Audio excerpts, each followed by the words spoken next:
Hello and welcome to Victory Point Gaming. Today we are going to have an Ark Nova strategy video on triggering their game end and the last break. If you've been enjoying this series, please consider subscribing, it would really help me out. In Ark Nova, when a player gets 100 or more victory points, or their markers cross, then they are going to trigger the end game at the end of their turn, and each other player gets one more turn. If you are going to be the player who triggers the end game, you want to be reasonably confident that the other players are not going to catch you up. So how can you do that? Well, you are not able to see their endgame scoring cards, but you are able to see how many of those cards they have, and you're also able to see what sponsor cards they have in play. The other thing you're able to do, you can see how much money they have, you can see how many cards they have in hand, and you can also see are they able to associate, right? So with that in mind, you can get a fairly good picture of the game state. Now, I am currently able to support Africa at level 4, and that will give me 3 conservation points, and I will be able to take this map bonus, which is going to give me another 2 conservation points, which means I can get 15 points on my next turn and trigger the endgame. So do I want to do that? What would I theoretically be scared of? If we were to see an animals action playing 2 good animals, I would expect 15 points per animal maybe. A good association action, you'd see a 5 conservation point project, plus maybe a donation, plus maybe an extra worker used. So that could be upwards of 15 points, maybe 20. A good sponsors action, maybe 8 points per sponsor. What I'm really scared of though, is to see double action. So something like a determination action creature, or use the Silver Lake ability, which lets you take another good action, and that might see an opponent get 30, 40, 50 points in one turn without any difficulty at all. That is what I'm watching out for in particular. So with that said, let's take a look at what our opponents have here. Red has no money and has no cards in hand, so for that reason we're not too scared of what they're able to do. We can see that they have already supported Predators, and I think the only thing they can currently do is support Asia. Yellow is quite far behind in the scoring.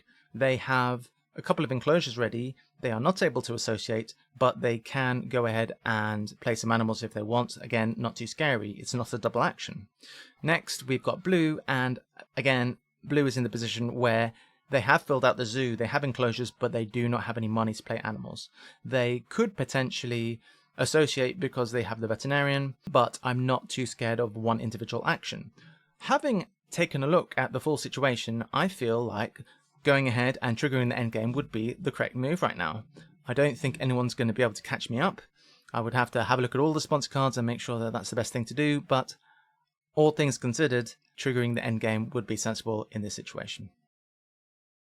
Alright, now let's take a look at a recent game in which I wanted to trigger the endgame, but I did not want to trigger the last break of the game. So as you can see, I am currently not able to associate, I'm not able to play my animal. I would like a break to happen so that I can do Association 5 into releasing the links, into determination action, into playing the elephant and hopefully another good creature.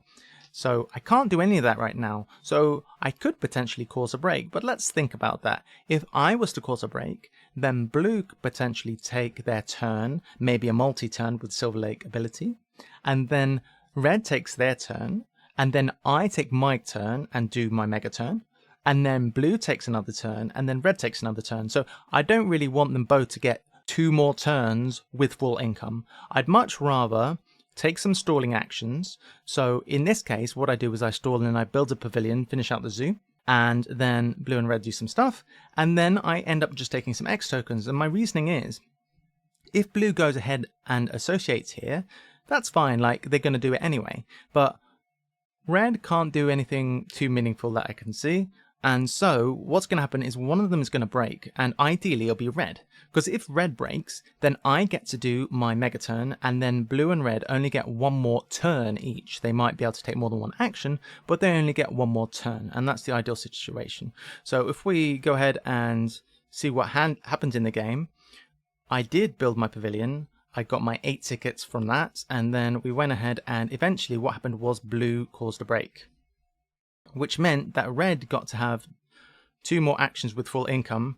I managed to do my mega turn and play down an elephant and a tortoise, and then we saw that As you can see, blue had an aviary, so it was entirely possible we could see an eagle coming out, or something like that. So we did in the end win that game. Usually it's a good idea to not be the person that causes the last break, but that's not always 100% true. Hopefully that was interesting to you. If you have any comments, please let me know down below, and please subscribe if you haven't. I will see you next time for more Ark Nova strategy.